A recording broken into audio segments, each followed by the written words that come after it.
Well, it's only ten chicken wings, so it's not a whole lot. Probably have these eaten by 10:30 in the morning. And, I got a little bowl sitting here waiting for, the oil to come out of them. Once I get them out, they're just about done. They're golden brown. And, everything cooked up very well.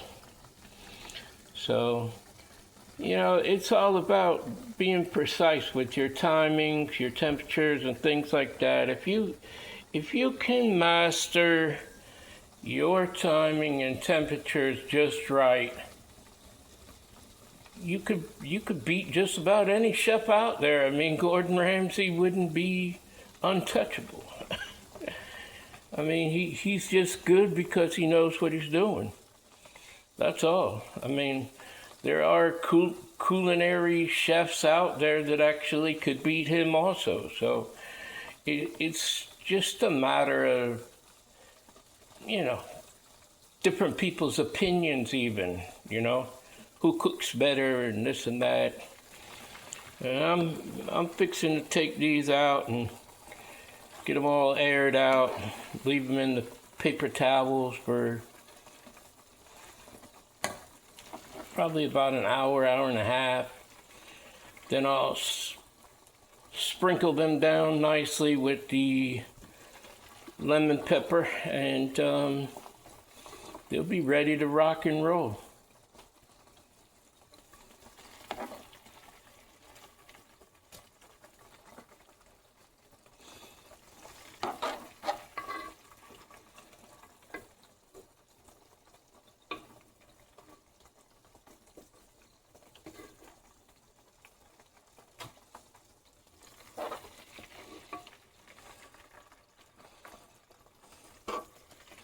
One was trying to be a regular irritant, wasn't it?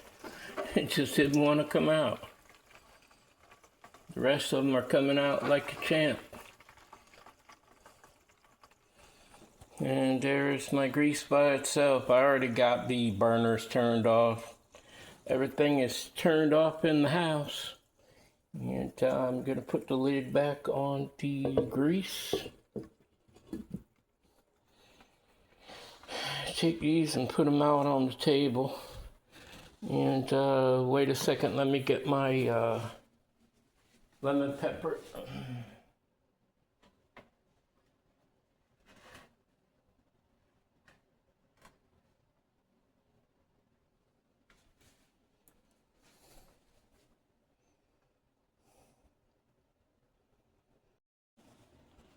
Good morning here, YouTube people. What is going on with you all today? Wow. It's a beautiful Thursday morning. I woke up and I watched my favorite YouTuber, Grace. I've been knowing Grace for about 17 years now. I think she was like 24, 23 maybe. And she's just a beautiful soul. I didn't know that she remembered me. And I chatted on her Facebook, and she turned the music off, and she didn't answer anybody else's questions. She just wanted to find out what had gone on with me. She's just a beautiful person altogether. She knows that I love her. Shout out to you if you're watching, Grace. I do love you. Love you. But she's very nice. She's always been very nice. I don't know why I never got involved with her. I was going through some rough times when I met her. My dad had passed away that year. That was back when I was messing around with Jovi Lynn, and her sister-in-law came in and, told me a few things about her. So I've been knowing my friend Lisa for that long also. That's been a long time ago. Nevertheless, I love you, Grace. I wanted to talk about something that a lot of people don't like to say in words, but it's essential to talk about it. Just since my last birthday, I've been really considering this. I've had, I don't know, 3 cousins, I guess, maybe just 2, maybe 2 have passed away, and they were younger than me. All of my dad's immediate family, both of his brothers, both of his sisters, and his mom and dad have passed away, and my dad himself. My dad was actually the last one left in his immediate family, which is incredible because he had so many medical issues in that. He went through about, I don't know, probably about 12 heart attacks. He had polycystic kidney disorder. He had both of his kidneys removed and a kidney transplant. They told him that it had like a 7 to 12 year lifespan in it, and it went like 27, 28 years, I guess, something like that. So it was quite a long time before it started to give way, and he needed another transplant. And we were in, I don't remember whether it was Piedmont, it might have been Piedmont Hospital, Emory. It was one of those hospitals. And we all had to like give a synopsis of my dad and whether or not we felt like he could handle that on himself. And we talked about it amongst family members. It was me and my 2 sisters and my mom. And during that time, my older sister's ex-husband, they were married at that time. He had a major heart attack, and he was in that same hospital. But we sat around as a family and we talked about it, and we were all for it. My dad really wanted it badly, and another kidney transplant.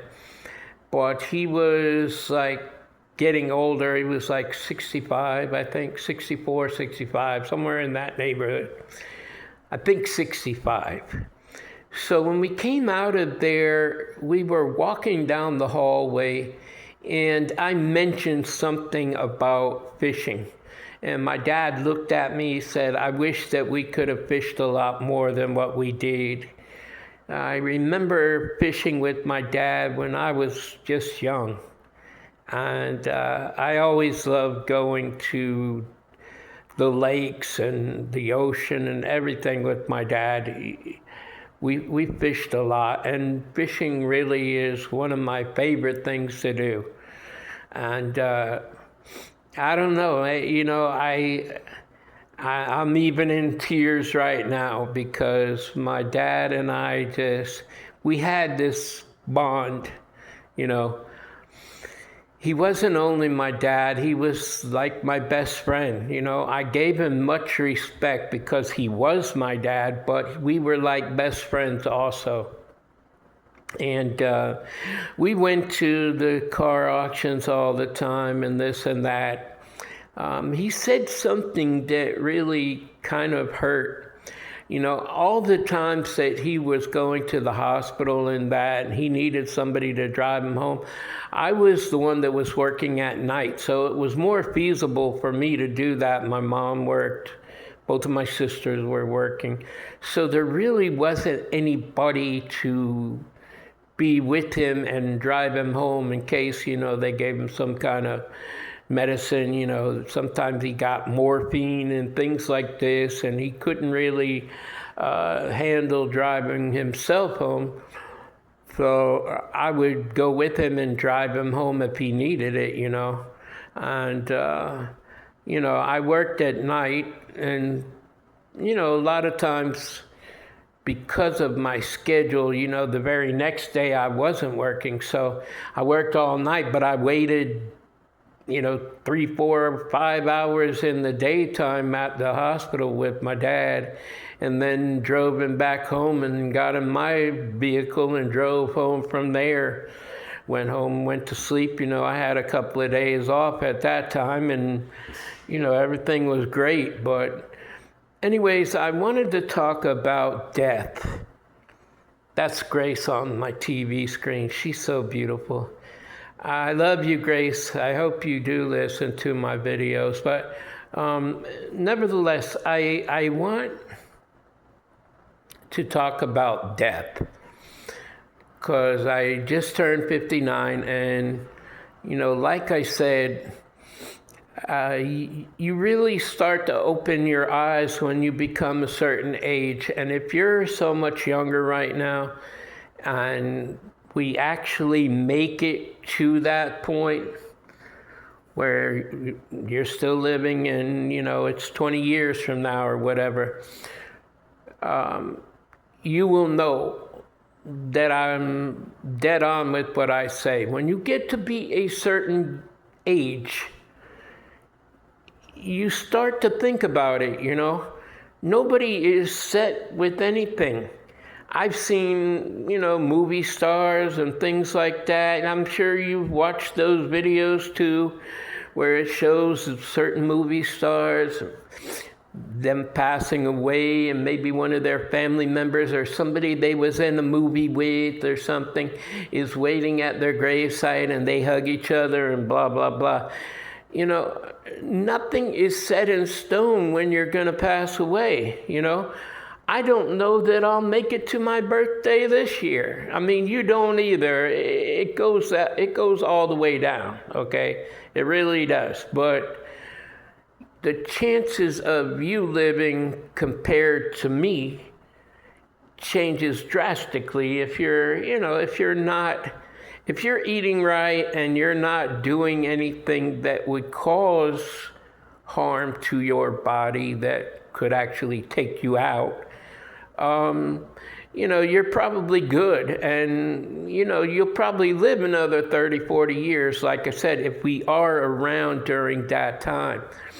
But me, I get to the point where I'm like, okay, I possibly have another 15, 20 years to go, okay? I'll be 60 this year, you know, 75, 80, okay, maybe. I mean, I could live to be 95, sure enough, but still, that's only 35 years from now. It's not a long time. People are going to die. We are set for that. So, you know, it's going to happen. But like I said, when you get to be a certain age, you know, you start looking at things. My dad used to do that as far as my grandfather and his brother was concerned.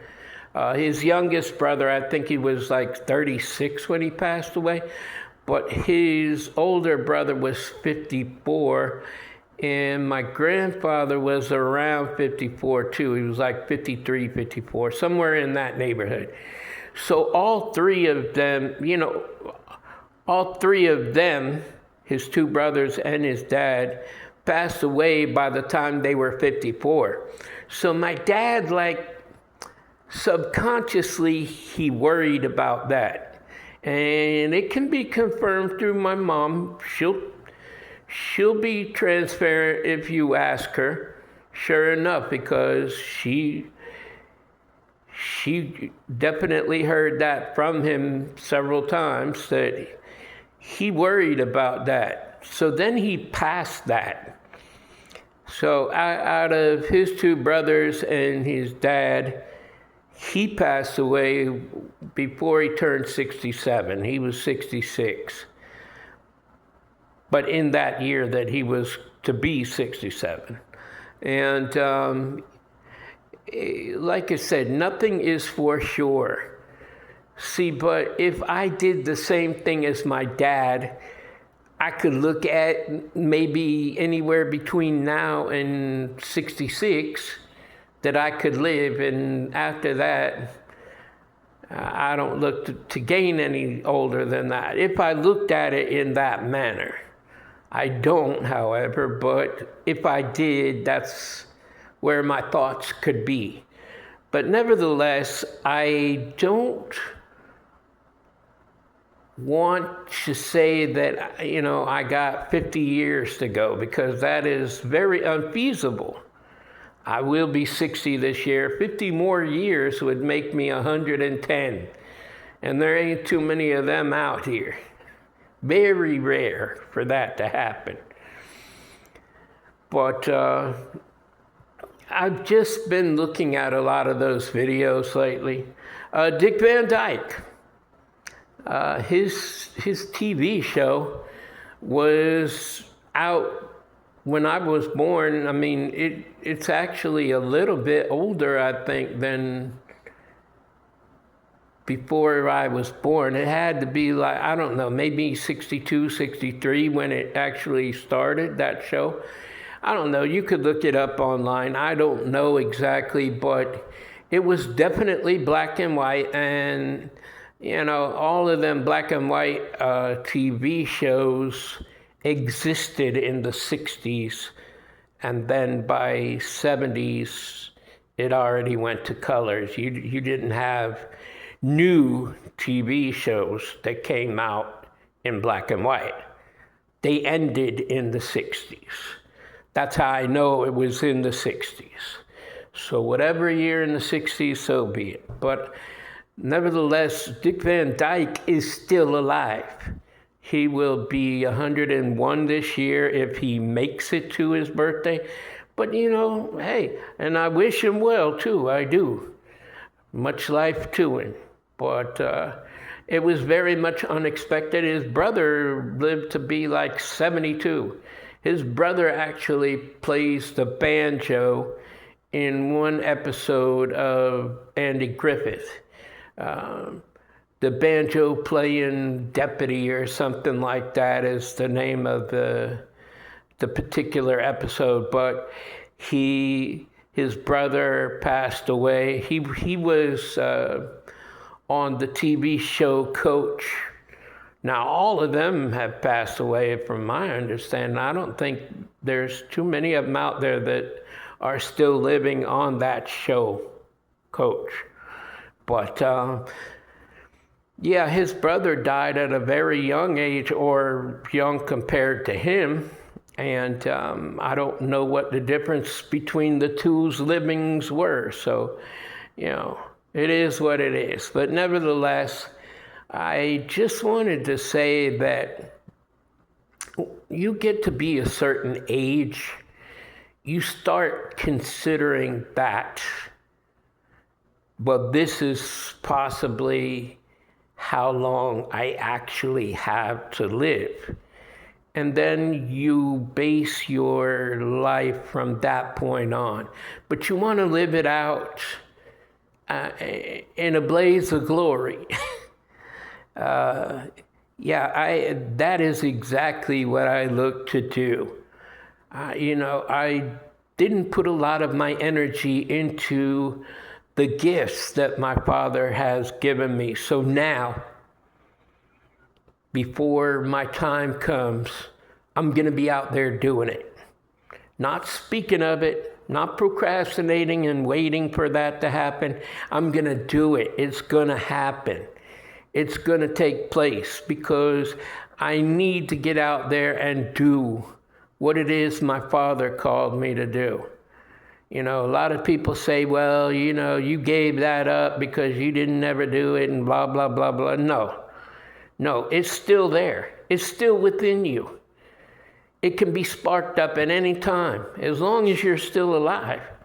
But once you're gone, what are you going to do when you are in that great white throne jury, standing, well, actually not standing, but before my Father, and he asks you, why, knowing what I gave to you as gifts, you never ever made the attempt at trying to actually make them, a part of your life. You just shrugged them off and, moved on from there, whatever, ignored them or whatever.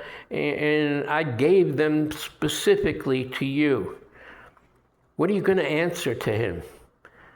So I'm putting my energy and efforts from this point on, whether it be the next 5 years, 10 years, 15, 20, I can't say I'll live that long, but whatever time that I have to do that in, that is what I'm going to do. I'm already committed to it. I'm there.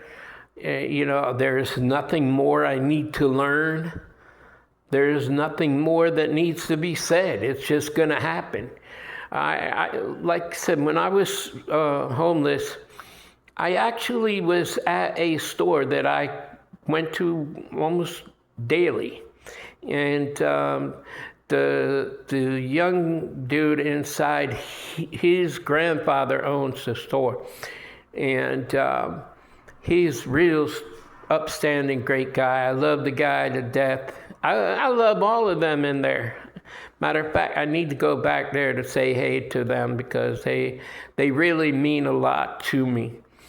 But nevertheless, I was in that parking lot one day coming out of the store to go down to the spot that I stayed in at night.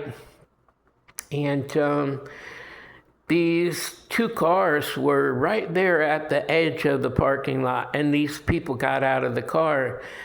And they came over to me, they said, "Excuse me, sir." And I said, "Yes." And they said, "Are you homeless?" I said, "Yes, I am in that situation right now at this moment in time."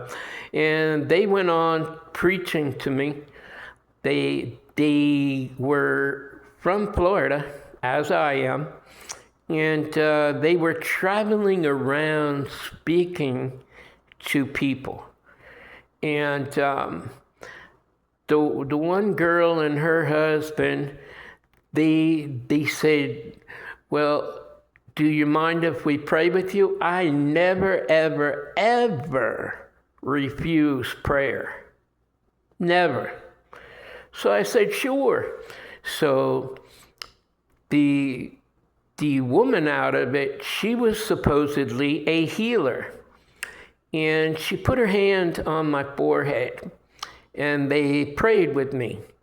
And when they got done with the prayer, the girl opened her eyes and she said, "Do you know something, sir?" I said, "No."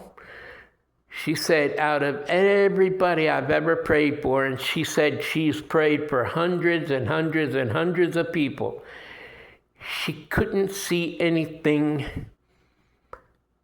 in me that was like I needed help. And she's seen all of these other people and how much help they needed and everything else. She said, "You were not like them." And I said, "Well, I understand that." I didn't explain it to her. I couldn't tell her anything but what I said. I couldn't explain it.